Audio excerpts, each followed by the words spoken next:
শহীদ আবু সাঈদের মামলার আপনি বলতে থাকেন স্যার। চার্জ শুনানি অর্থাৎ অভিযোগ গঠন শুনানির জন্য দিন ধার্য ছিল। আজকে যে ৩০ জন আসামির বিরুদ্ধে ফরমাল চার্জ দাখিল হয়েছে তাদের মধ্যে ৬ জন ট্রাইব্যুনালে উপস্থিত ছিল, বাকি ২৪ জন পলাতক।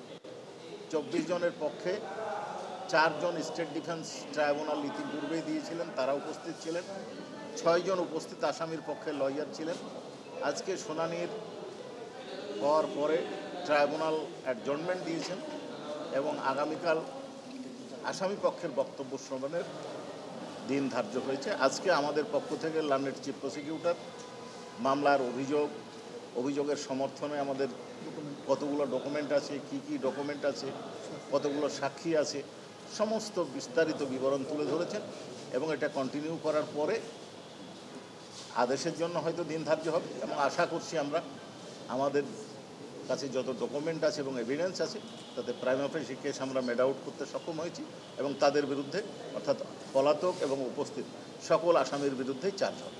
স্যার গুরুত্বপূর্ণ স্যার এটাতে কি গুরুত্বপূর্ণ কয়েকটা পয়েন্ট বলা যায় কিনা আবু সাঈদের এটাতে, মানে একটু সামারি, যেমন ওই যে সুরতার রিপোর্টটা চেঞ্জ করা, আরো কতগুলো আবু সাঈদের মামলার বিষয়ে যেটা অনেকের কাছে খুব গুরুত্বপূর্ণ মনে হয় যে এইখানে আপনারা যদি দেখেন যে আবু সাঈদ যখন নিহত হয় বা তাকে যখন হত্যা করা হয়েছিল এইটা আমাদের দেশের একটা ইলেকট্রনিক্স মিডিয়া সম্প্রচার করছিল।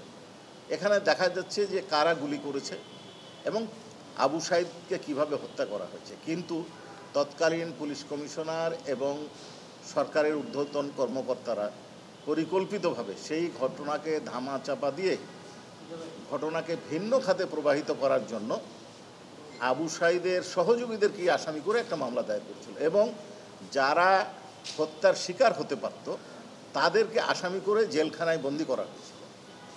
এটা একটা বিষয়। আর একটা গুরুত্বপূর্ণ বিষয় আমরা নিয়ে আসছি, সেটা হচ্ছে যে এই যে পোস্টমর্টম যিনি করেছিলেন তাকে উনি অরিজিনাল যখন পোস্টমর্টম রিপোর্ট করেন তখন সেটা গ্রহণ করেননি, তখন সরকারের তৎকালীন কর্তা ব্যক্তিদের নির্দেশে প্রভাবিত হয়ে বা নির্দেশিত হয়ে পুলিশ কমিশনারের পক্ষের লোকজন উপস্থিত ছিলেন, সাচিবের একজন চিকিৎসক উপস্থিত ছিলেন, আরও অনেকে তাকেই রিপোর্ট পরিবর্তনে বাধ্য করেছেন। তিনি দ্বিতীয়বার দিয়েছেন, সেটাও গ্রহণ করা হয়নি। তৃতীয়বার দিয়েছেন, সেটাও গ্রহণ করা হয়নি। চতুর্থবার দিয়েছেন, সেটাও গ্রহণ করা হয়নি। উনি বাধ্য হয়ে পঞ্চমবার তাদের মতো করে একটা রিপোর্ট দিতে বাধ্য হয়েছিলেন। সেই ডাক্তার সাহেবকে আমরা সাক্ষী করেছিলাম, যারা বাধ্য করেছিলেন তাদেরকেও আসামি করেছিলেন এবং এই ডকুমেন্টগুলার কার্বন কপি ওনার কাছে সংরক্ষিত ছিল, সেগুলো আমাদের কাছে আছে। আর আশুলিয়ার মামলায় আজকে যেটা হয়েছে সেটা হচ্ছে পলাতক আসামিদের জন্য স্টেট ডিফেন্স নিয়োগ হয়ে আগামী 8 জন পলাতক আসামির জন্য 2 জন স্টেট ডিফেন্স নিয়োগ করা হবে। অনারেবল ট্রাইব্যুনাল স্টেট ডিফেন্স নিয়োগ করবেন এবং চার্জের জন্য দিন ধার্য হয়েছে 7 আগস্ট। আর কিছু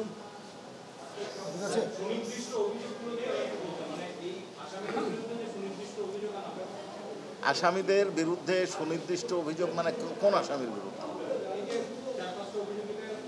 4-5টা না, একটাই অভিযোগ, এক একজনের অংশগ্রহণ এক এক রকম।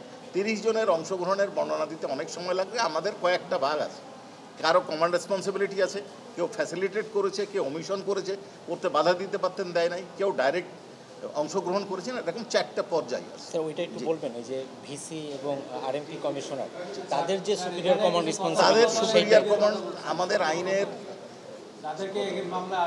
কমান্ড এই যেটা বিধান সেটা হচ্ছে যে ওনাদের একটা ঊর্ধ্বতন অবস্থান থেকে সুপিরিয়র কমান্ডার এবং সুপিরিয়র রেসপন্সিবিলিটি, লিডার এবং সুপিরিয়র পাওয়ার অনুযায়ী ওনারা ইচ্ছা করলেই এই হত্যাকাণ্ডটা বন্ধ করতে পারতেন। এই হত্যাকাণ্ডকে ওনারা ফ্যাসিলিটেট করেছেন এবং পরবর্তীকালে এই হত্যাকাণ্ডকে ভিন্ন খাতে প্রবাহিত করার চেষ্টা করেছেন। এরপরেও মৃত্যুর কারণ পরিবর্তনের চেষ্টা করেছেন। আর অনেকগুলো অভিযোগ আছে, জি, কিন্তু মূল অভিযোগ হচ্ছে হত্যাকাণ্ডকে কমান্ড রেসপন্সিবিলিটি ফ্যাসিলিটেট করা। একটু নামগুলো উল্লেখ করলে ভালো হয়। এত 30 জনের নাম না না, ওই যে ভিসি হাসিবুর রশিদ বা ওইভাবে যদি একটু আচ্ছা। মানে ওনারা দিয়ে আসলে ওইভাবে বোঝা আমরা যায়। শুনানি শেষ হোক তখন সুনির্দিষ্টভাবে যেদিন চার্জ ফ্রেম হবে সেদিন আপনাদেরকে জানাবো। লক্ষ্মীপুরে আজকে যে মামলা ছিল 3 জন আসামিকে গত 16 তারিখে আমরা 16 তারিখে গত ধার্য তারিখে আমরা পিডব্লিউর আবেদন করেছিলাম, যেহেতু তারা স্থানীয় একটা মামলায় আটক আছে, তাদেরকে নিয়ে আসা হয়েছে। আজকে এই মামলায় গ্রেপ্তারি দেখানো হবে এবং পরবর্তীকালে আমরা ইন্টারোগেশনের জন্য আবেদন করেছিলাম। এটা ইনভেস্টিগেশন এজেন্সির ব্যাপার, এটা ইনভেস্টিগেশন করা হবে। এটা তার লয়ারকে আমরা জানাবো কবে ইনভেস্টিগেশন হবে, মানে ইন্টারোগেশন হবে, এবং আমরা সেদিন না, এটা ফিক্স ডেট হচ্ছে 28 সেপ্টেম্বর। এর আগে আমরা কনভেনিয়েন্ট ডেটে আয়ু সাহেব তার লয়ারকে নোটিশ দিয়ে সুবিধা মতো মনে হয় তার লয়ারকে নোটিশ দিবে। আপাতত আজকে কারাগারে